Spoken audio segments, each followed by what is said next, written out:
Good morning, and now it's time for the rest of the story. The human hand is an intricate marvel of engineering. With it, we write poetry, we build massive structures, cradle newborns, and wipe away tears. Yet on one particular digit of the hand rests a tiny circle of precious metal that carries the weight of history, promises, and a curious anatomical folklore. Most of us slip that band onto the fourth finger of the left hand without a second thought. But have you ever wondered why? Why that specific finger?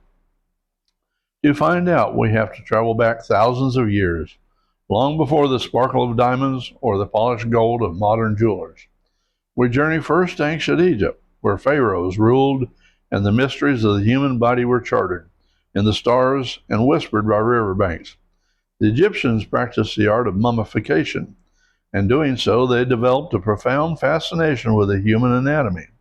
They believed the body was a complex network of spiritual pathways.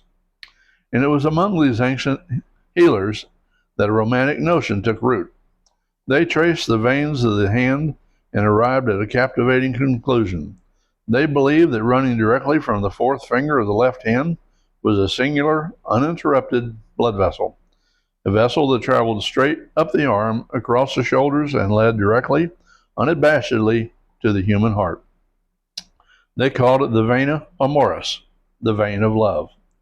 Centuries later, the conquering Romans adopted this custom. They inherited the romantic notion of the vena amoris, believing that a ring placed upon the finger physically tethered the weather's heart to the spouse. It was a visible, tangible symbol of invisible, unbreakable emotional bonds. Of course, centuries passed.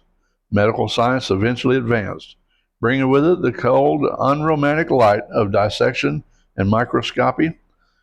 And anatomists with scalpels and magnifying glasses mapped the circulatory system and made a defining discovery.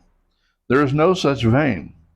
Blood vessels from every finger intertwines and connects to the circulatory system. Science debunked the physical reality of the vena amoris, and yet the tradition remains. Generations of brides and grooms continue to slide the golden band onto that exact same figure. Why? Because long after the medical myth was put to rest, humanity realized something profound. Some truths don't live in blood and tissue of anatomy. They live in the symbolism of the human spirit.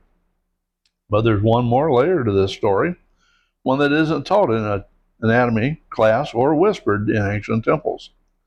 The simple experiment: hold your hands out, placing palms facing each other. Touch the tips of your fingers together.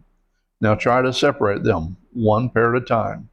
Your thumbs will part easily. Your index finger will too. Even your pinkies will drift apart without much resistance. But your ring fingers, they stubbornly stay together. Across cultures, people noticed this curious little quirk. They saw in it a metaphor. Parents can let go, siblings can drift, friendships can change with time. But the one you choose to walk through life with, that bond is the hardest to break until modern times. So the ring finger became not just a place of tradition, but a place of intention. We didn't keep wearing the ring because of biological plumbing system. We kept wearing it because we wanted a direct line from our hand to our heart, and perhaps because in some small symbolic way, that finger refuses to stand alone. And that, my friends, is the rest of the story. Good day.